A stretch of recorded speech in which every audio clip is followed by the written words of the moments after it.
Mr. Gosport, sir. Yes. May I introduce Joyce Langdon? Oh, how do you do? Oh, have you read The Winter's Tale? No, I'm afraid I haven't. Oh, well, it's not a difficult part.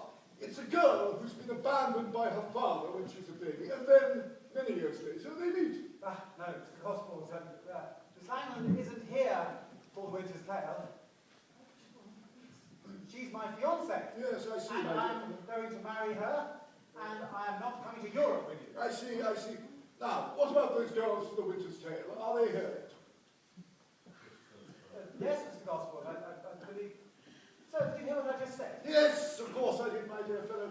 Now, I think I'd better see those girls straight away. Have them in one by one, would you? Mr. Gosport. Johnny? Yes. The girls have The Winter's Tale. Right, well, could you just send them in then one by one? Right. How do you like it here, Jack? Yes, fine. What do you think, Miss... I think it's charming there.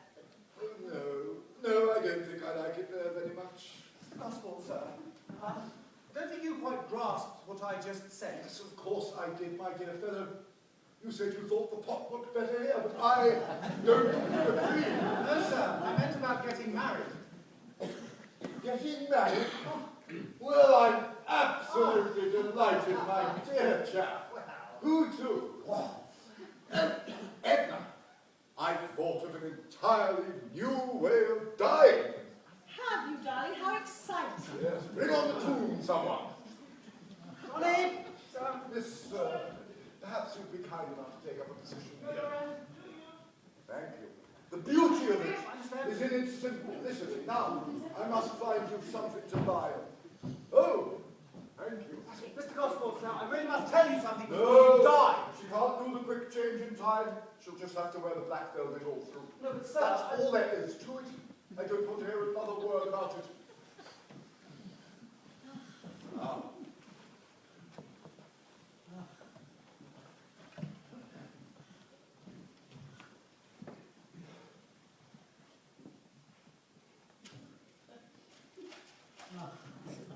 Come, better conduct.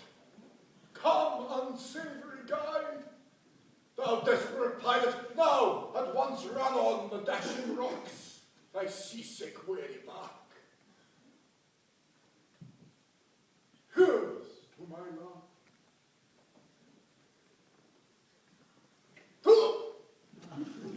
Ah!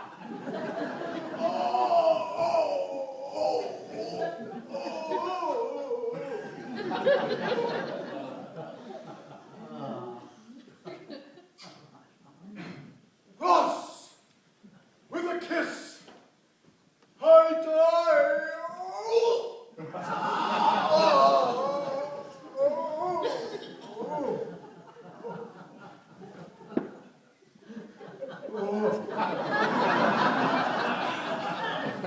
That was wonderful. Oh, do you think so, Miss? You don't think it was a little too much? No, I thought it was thrilling. Oh, Jack, dear, don't you think your little friend must be feeling awfully cold on this drafty day? Yes, Miss Selby. Wouldn't she be better off in a nice warm dressing room? Of course, Miss Selby. Darling, if you wouldn't mind just going to my room for a few moments. It's number 14. It's on the second floor. I'll All right, Jack, but don't forget your promise before the break is up. Of course, darling. I'll just show you the Such a sweet little face. Darling, it's a lovely day. But I'm not absolutely sure it doesn't go on perhaps a hair too long. I don't think we'll put it in tonight. all right, darling. Thought it was worth trying, that was all. You ain't ready for me yet, Mr. Gosport. No, I'm seeing some girls first. Just wait in the wings. Jack, ready for the Winter's Tale? Yes, Mr. Gosport, sir.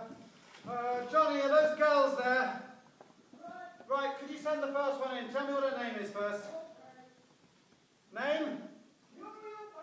Muriel Palmer. There he is! Oh, that's my dad! Oh, Daddy, I'm your daughter and you're my dad! What checks do you using? Mr. Boswell, I know all about this young lady. She's been bothering us all evening. Now, how did you get out of that room? Well, someone came in and locked us and told me and 6 other girls to come on the stage separately as Mr. Gosport was waiting for us. Oh, my God. Right. Are you going to go quietly, or do I have to call for the police?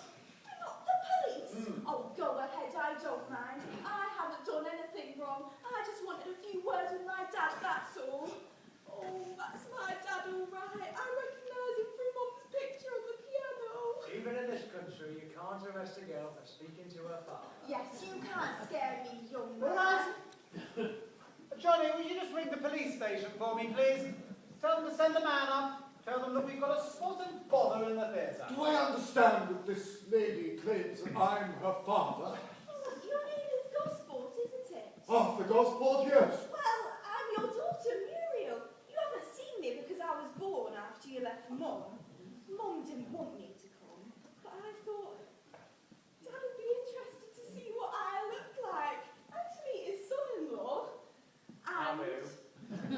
And I brought someone else on that I thought you'd like to meet. Go on, Tom. Okay, Duke. Just a minute. You mentioned just now a character called Mum. Could you be more explicit? Where does this Mum person live? Oh, well, same old place, number 21 Upper Brecon Road. Opposite a puce rectangular building with a notice board outside saying thy days are numbered. That's right, that's exactly. And is Mum's name Florence? Flossie, that's right. Flossie? Oh no! No, it can't be! Yes, it is, Dad. Oh, Arthur, it can't be. of course it's true. You've only to look at her face to see it. The living image of her dreadful mother. That's a nice way to talk. I must say. Oh, but sir, seeing as we've never seen her dreadful mother, there must be another way to test her story. Now, when were you born? January 15th, 1927. Huh? And when was the last time that you saw Flossie? Don't cross-examine me. I don't know. I can only tell you that I'm absolutely convinced of the truth of this girl's statement. This is my daughter, Mabel. Muriel, you for short. My daughter, Muriel, Mew for short. Why are you here? What do you want? Oh, what? Oh, I don't want anything. Just to say hello, that's all. It seems silly you being in the same town for us not even to meet each other. Mum didn't want me to come, but I thought Dad would be interested to see what I look like and to meet his son-in-law. Besides, I've got such a nice little surprise for you. Come on, Tom.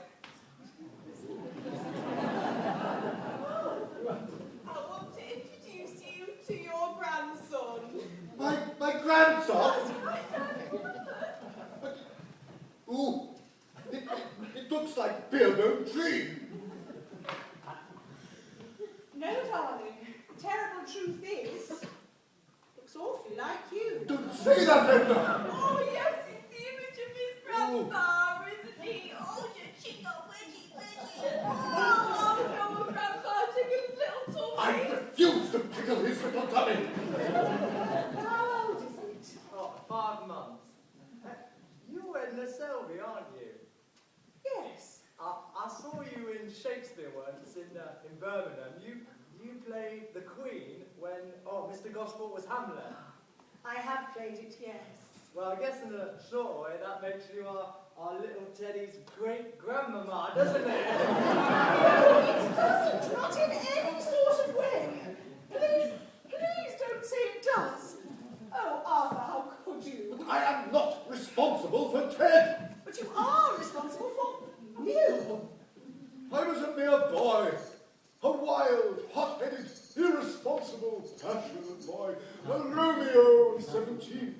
And your Juliet was Flossie. Oh, she was my landlady's daughter.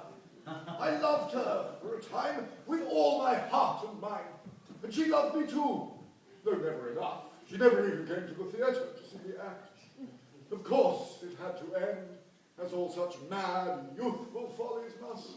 But it didn't have to end in this. And I say unto you, the sins of the fathers shall be visited upon the children, even unto the 3rd and 4th generation.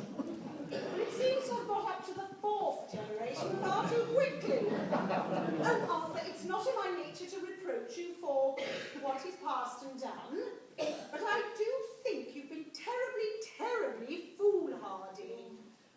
Oh, please remove this. Okay, that's the way you feel. Oh, didn't they appreciate him then? Oh, come along then. See ta-ta for now, Granddaddy. My God! Edna, what am I to...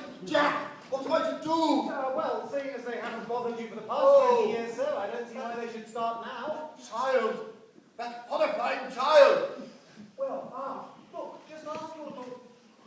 Ask Mrs. Palmer to keep the whole thing a secret. And may I venture to suggest, maybe send the occasional gift for the baby? A nice box of jujubes, Yes.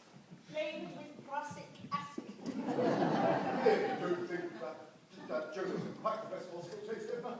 After all, the creature is my grandson. Oh, my God. My grandson! Oh! Oh, never mind, darling. These things can happen to any of us. Why, when I'm playing Romeo of all parts? Why couldn't it have turned up when I was playing Lear? That's right, my darling. Of course. We shall have to cancel the performance now. Oh, no, I don't think that would be necessary, Mr. Gospel. How can I play a boy of 17 with a grandson in the wings? Mocking me with that repulsive leer every time I go on. Of course, won't be in the wings. But first thing tomorrow, I shall go and see Mrs. Palmer's mother. I'm going to give you that address again. 21 Upper Brecon Road. And the name? Flossie. Yes, got that. I meant the surname. Gospel, I suppose. What an odd coincidence. Mr. Gospel, you married Flossie? Oh, yes, thank you. She made rather a point of it, I remember.